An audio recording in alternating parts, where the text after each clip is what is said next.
Hello everybody, welcome to the Wonky Angle, where I talk about electronic music, both new and old.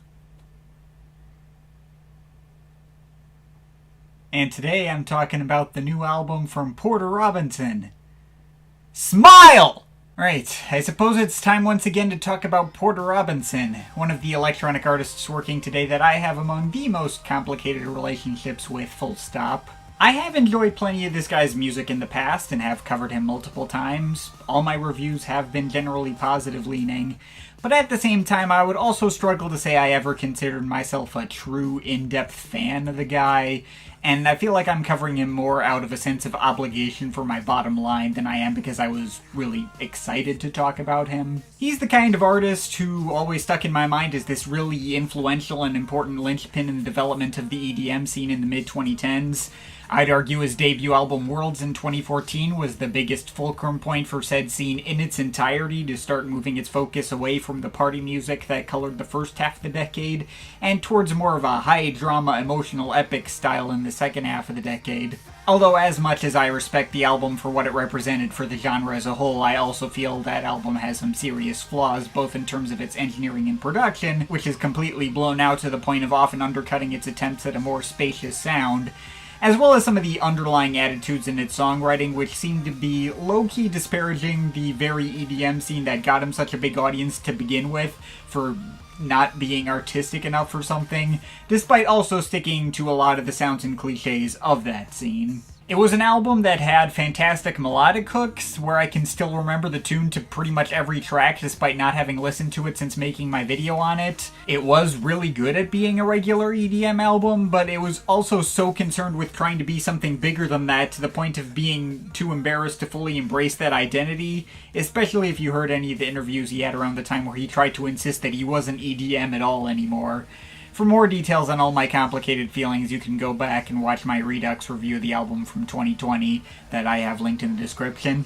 Now, when he came back from a long hiatus in 2021 with his sophomore album Nurture, delivering a further refinement and evolution of the sound that first made him big, it felt like he won over all the naysayers who may have written him off before and ended up with like the most universally critically acclaimed electronic album of that entire year. I too found it to be a clear improvement from his debut across the board, both an improvement in terms of his blown-out production style having at least a bit more of a grasp on the smaller subtleties and feeling like it had a bit more purpose behind its approach, as well as an improvement in terms of the lyrics, which felt a lot more mature and introspective and realistic. Mind you, I also didn't personally love that album as much as seemingly everyone else did. I still think it can occasionally be a bit on the long-winded and samey side, and I mostly just like it for a bunch of specific moments such as Look at the Sky and Wind Tempos, among others, than for the full front-to-back package. But I still thought it was all around very good anyway. Now, as for what he's been doing since that project came out, I'll admit I haven't really been following him that closely and been actively avoiding the pre-album singles outside of hearing small bits of Cheerleader and Russian Roulette. But it did seem with this latest album that he was going to be even further distancing himself from electronic music and start moving in more of an alternative pop,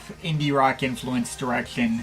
I'd heard he was taking cues from like 2000s emo and that kind of thing, although still clearly with enough of the usual bright synth melodies to still be easily recognizable as the same guy who made Worlds and Nurture. This new direction might have been shocking to some, but honestly seemed like a pretty logical direction for him to be going in. I've always kind of had a feeling from the underlying tones of his previous albums that Porter Robinson deep down was probably more passionate about indie pop and indie rock than he was about electronic music, especially of the variety I actually have expertise in. And I do think his particular blown-out production style might even be a slightly better fit for that genre. I was definitely expecting the results to be less my cup of tea than his other stuff, but I didn't have any inkling that this couldn't work in concept. It made sense for him. I did start to get more worried when he dropped Russian Roulette as a single and it became clear that he was really leaning into how terminally online he is. The lyric video for that track was entirely comprised of screenshots of various websites with people having discourse about him, including a screenshot of my own Redux review of Worlds during the line about YouTube reviews. Like, I don't think Porter actually watches my videos. I'm assuming that someone on his promo team just searched up reviews of Porter Robinson on YouTube and wanted to use a screenshot of someone, less obvious than Fantano, I guess. At least I hope that's the case for his own sake. There's few things as unhealthy and insecure to do to yourself like name searching, especially when you're someone as mega popular as he is. And that was before I saw the album title, Smile, in all caps with exclamation point and an emoticon in the damn title. I don't know about you guys, but I have a funny feeling that he might be making an aggressively ironic joke about how he's actually not happy. All signs pointed towards this album not being my thing, but I still run a channel about electronic music that covers new notable releases, so I couldn't very well ignore this project either. So I braced myself and jumped into Smile. Been sitting with it for like a week now, and did I enjoy it? Well, no, not really.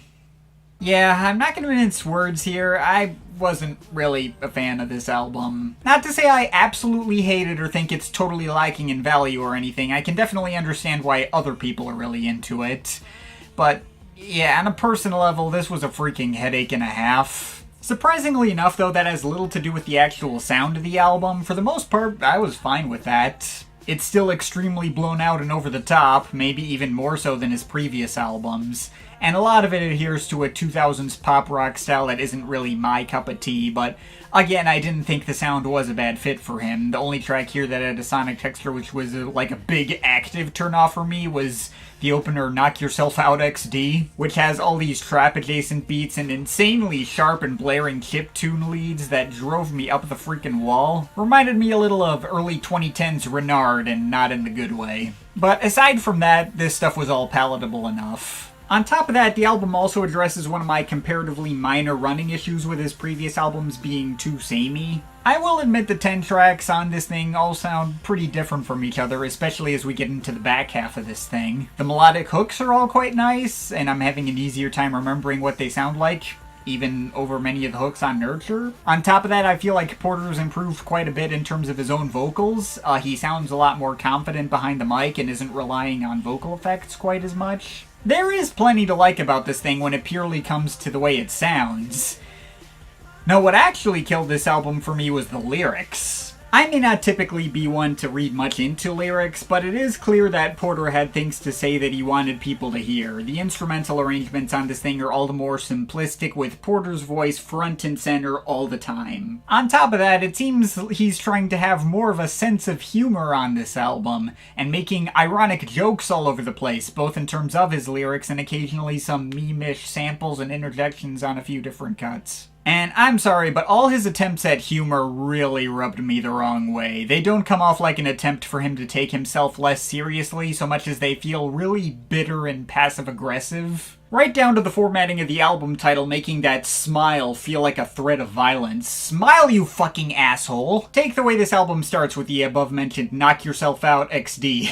Like, I think he wrote it as an ironic exaggeration of what he thinks other people thought of him as a successful artist, with all these lines about buying expensive brand names and getting face tattoos and needing his industry-backed team to tell him how to brush his teeth, with lines calling himself soulless and comparing himself to Taylor Swift. And I'm here like, where did all of this come from? What point are you even trying to make here? Since when do people perceive you to be the same as some kind of mainstream pop star? Perhaps the Taylor Swift comparison is more apt than he intended, though, since the whole thing just feels like pissed off lashing out against his haters. There's even lines about, well, why should you keep letting yourself be let down? If you hate them, then why do you keep listening? Duh. Same to you, my guy. If people are making these kind of absurdly off-base criticisms of you, then why are you even giving them the time of day, let alone writing an entire goddamn song about them? God, this is so fucking obnoxious. But at the same time, maybe there is more truth to that whole rich guy image, since he's also got an entire track on this album about wearing designer clothes called Kitsune Maison Freestyle, where he talks about how he keeps buying things to make him feel better, but highlighting how shallow the pleasures really are. I also found out while looking through Genius that there apparently exists an Instagram account dedicated to IDing clothes that Porter bought, which he reposted to his Insta stories and sort of references in half a line in the track, where he's talking about IDing my hat. What the actual fuck have I gotten myself into, man? Why is this even a thing? Not even to mention the whole spoken interlude in that track about how he regrets getting his teeth fixed because he can't get the teeth his mom gave him back in his mouth, which... What? So the opener isn't just being passive-aggressive towards people who think you're stinking rich when you aren't. You can afford veneers and designer clothes and shit. You're clearly doing just fine in that regard. As someone who wears the same kind of clothes every day and is currently on Medicaid and thereby needs to pay for dentist bills out of pocket, I could not fucking bring myself to give a shit about any of this nonsense. Speaking of tracks with a sour taste, I also unfortunately have to talk about the track where I cameoed in the lyric video, Russian Roulette. I thought this track was kind of funny the first time I heard it, but the longer I sat with it and really parsed what it was about, the more it soured on me. Like, I can get behind the general topic of it. It's a track about suicidal ideation and his struggles with depression, and trying to juggle that at the same time as the pressure of having other people on his team financially depending on him. There is kind of a callback to Sad Machine on that track, which is kind of flipped around in a clever way. But if I'm going to remember this track for anything, it's the fact that at one point out of nowhere he decides to randomly take pot shots at Pitchfork?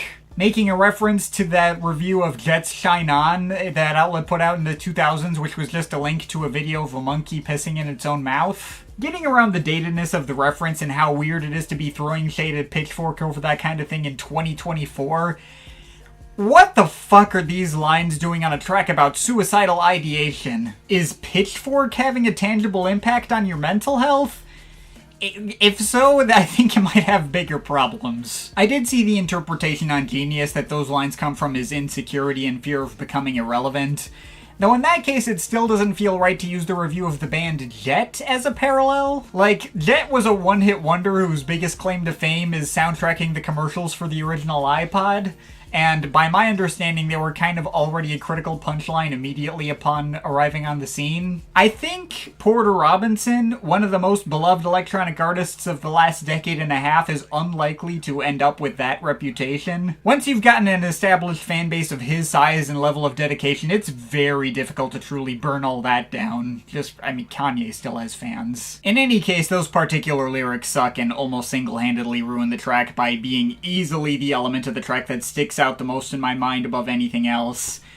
And it's not even the only irritating thing about that track. I also cannot stand that on-the-nose text-to-speech outro talking about how cliches work and inserting stock booing and cheering sound effects is just cringeworthy as hell. And of course, we can't forget Year of the Cup, a ballad about how Porter showing his uglier side and lashing out at people in his art can still end up with people liking him even more. And as a parallel, he includes all these gratuitous samples of an interview of Lil Wayne, where Wayne is talking about how all the shit he drinks helped him to become more successful and inspired. He mentions how in reaction to what drinking did to him, he ended up doing shit he never would have done otherwise, like playing the guitar and learning how to use autotune and stuff. I'm already kinda iffy about this message of the track, the way it's presented as is, and its weird comparison between literal substance abuse and Porter's want to not play things safe for his audience. Also, a track relying so heavily on all these interview samples just isn't really that fun to listen to. But in using this particular interview, I think Porter also kind of missed the extra context that when the interview took place, Wayne was in the middle of falling down into like the darkest and ugliest time in his career. Like, he's talking about playing the guitar, and that led to him putting out the album Rebirth, which is considered one of his worst albums ever, and one of the worst ever attempts at combining rap and rock, just part of a string of commercial flops he had. That cup was not a success potion for Wayne like that, and this is not a good track. There's also Perfect Pinterest Garden. That one seems to already be going down as the least favorite among many fans, and I don't disagree with what I've seen other people say about it. It's one of the weaker instrumentals, and it's a pissy exploration of parasocial relationships, which, while not exactly my idea of a fun time, to be fair, is not the worst look Porter has put on in this album. I mean, honestly, the line about how somebody's gotta say what I'm trying not to say, calling attention to how Porter has kept feeling the need to constantly put on all this ironic detachment and avoid actually coming out and saying what's on his mind, that annoyed me more than anything else on the track, but again, it's not the most annoying thing about the album either. Really, the track's worst crime is feeling like inessential filler more than anything, as well as the fact that Pinterest is in the title. But okay, I have been shitting on this album a lot. It's not all bad all the way down. I wasn't really crazy about Cheerleader the first time I put this album on, but I did eventually warm up to it. It is easily my favorite track in the first half of the album, even if that's not exactly a high bar.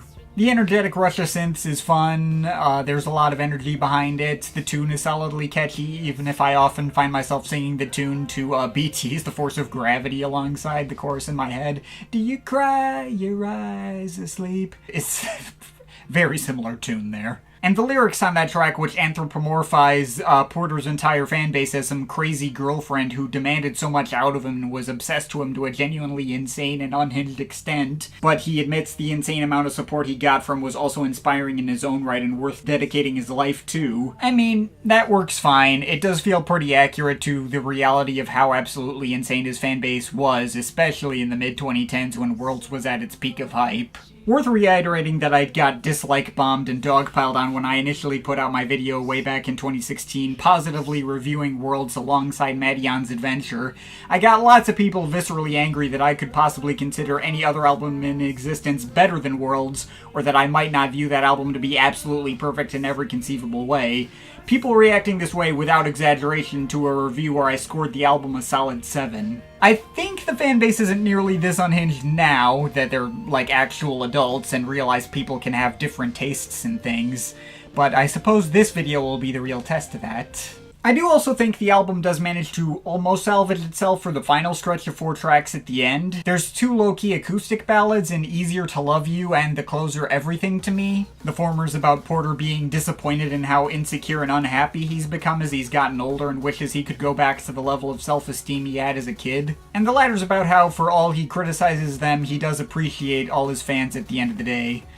Both are decent enough, even if neither really elicited that strong a reaction out of me. Is There Really No Happiness is probably the track that most resembles what he was doing on Nurture, with that very pretty and airy vocal chop that goes through much of the instrumental. That alone is able to raise it up to becoming one of my favorites. The way it focuses on more of the sounds that I have properly enjoyed in Porter's music in the past. It does unfortunately feature yet another moment that really irritates me right at the end. That whole snippet that goes, "Hey Porter, people can die in nostalgia, so you better watch out. Just kidding, ha ha ha ha ha ha ha." Which, boy, if that isn't the very encapsulation of my problems with this album's tone. We can't be trying to make some more meaningful or profound point on this album. We have to undercut everything with more fucking ironic deflection and a really fake sounding laugh. But aside from that one part, the track is pretty likable. And that leaves Mona Lisa, which is by some distance my personal favorite track in the bunch. The instrumental behind this one sounds really different from any of the other tracks here or any other Porter Robinson track that I can think of off the top of my head. It's got a real heaviness to it, and the electronic percussion has some visceral punch to it. There's an actual stomping groove behind it, and I really like those weird guitar feedback noises that sound kind of like foghorns or something. The melodic hooks are really strong and catchy, especially that whole breakdown at the end. The whole "one more face through the door" part, I really like that. And the inclusion of Frost Children as guest vocalists provide a much-needed change in perspective that's welcome. I'm still not crazy about the lyrics on that track. Like, Porter is apparently using the Mona Lisa as a metaphor for being surrounded by fans, and how he has so many different people coming in to admire him, and one of them just tries to steal him and take him home to have for herself, as it were. Fucking hell, man. Can you get out of your own ass or your own fandom's ass for one damn song on this thing? But at the very least, the fact that these ideas are being presented in so much more of an abstract way without any distractingly jokey or overly on-the-nose lyrics makes it significantly easier to digest. First time I heard it, I thought it was just a regular old love song, and it works a lot better if I treat it that way. So yeah, that's everything on Smile. I'm not really smiling here. I didn't really like this album, sorry. But I didn't absolutely hate it either, to be clear. I'm assuming most people in the comments are going to be vehemently disagreeing with me and or thinking I'm being way too uncharitable. The vast majority of the people I've seen talking about this album have been way more positive leaning on it than I have. The vast majority of the people I've seen talking about this album have been way more positive leaning on it than I've been. I am not representative of the guy's fan base. I'm at best a casual enjoyer and an outsider to his fandom who doesn't give a crap about his personal life or even follow him on social media. Porter may be afraid of ending his career with this album, but I have a feeling he's going to be just fine. I don't think his fans are going anywhere. It does look to me like plenty of people did in fact get a meaningful experience out of this thing, and if you did, I don't want to take that away away from you. But I also can't just sit up here and lie to you about my feelings on this thing. I gave it my fairest shot, but I just did not have a fun time with this album. I found it to be fucking obnoxious and more unlikable than anything else he'd put out previously. The subject matter of parasocial relationships with his fanbase could theoretically work, as it makes sense for someone like him in particular to be talking about it. Having already had brushes with the insane intensity of his fanbase in the past, there are plenty of tangible things to criticize there. But it also feels like he's too afraid to just come out and say what's on his mind or go all the way with criticizing his fanbase at the risk of alienating them. Which, while understandable, also leads to the things he actually does say here just not being compelling to me. Anytime he tries to make some kind of more profound point, he also does something else to undercut it. His attempts to have a sense of humor just ended up revealing of even more ugly, terminally online insecurity than ever before, and a lot of the whinging Porter's going on throughout the lyrics come off like first world problems that I had a hard time working up sympathy for. And I couldn't really just sit here and enjoy the project for the music itself either, as I don't feel like this stuff is instrumentally interesting enough to be able to distract from the lyrics. All these tracks are arranged in such a way where what Porter is saying at any given point is always front and center of your attention. Again, it's far from completely irredeemable. The melodies are good, Porter's singing is good, there were a couple of tracks I came out enjoying well enough, like Cheerleader and Mona Lisa. The move towards rock instrumentation wasn't my cup of tea, but again, it fit his style well enough, and I do appreciate that this was more of a risky move for him to be making, that he wasn't just playing things totally safe. I mean, feel free to take me with a grain of salt on any of the stuff I've said. I'm clearly very much in the minority of people who struggled this hard to get into this album, and it doesn't seem like the things that really bothered me here were bothersome to most other people. In more ways than one, this album was going to be a true test of loyalty for his fans, so maybe my feelings just speak to the fact that I was never all that in-depth a fan of his to begin with. If by some chance Porter happens to be watching this, which, while unlikely, is scarily not completely impossible, again, I am not representative of the people you're looking to cater to. I am just a random guy who likes electronic music and is only talking about you for the sake of getting some ad revenue. You don't need to take what I'm saying to heart. You don't know me and I don't know you either. I do hope things go better for you in your personal life and you continue to do what makes you happy. But you ask, if you're everything I talk about, then why do I continue to let myself down by engaging with your art? And all I can say to that is, maybe you're right. If this is what engaging with your art is going to get me, then maybe there's better things to do with my life as well. And to Porter's fans, glad you love the album, continue to love the album, and ignore what I say. But y'all can keep it. I can't imagine a time or place where I'd want to come back to this again, and I'm overall feeling a 4.7 out of 10 on this. But of course, this is just my opinion. You can feel free to disagree with it, but I'd like to hear your thoughts, so leave the comments in the comment thing down there. I'm sure they'll be very civil. Shout out to my Patreon supporters. They're awesome people. You want to add yourself to that list or make me review something, link to my Patreon is in the description. But yeah, that's pretty much it. That's all for today. See you next time. Am I just one more face to the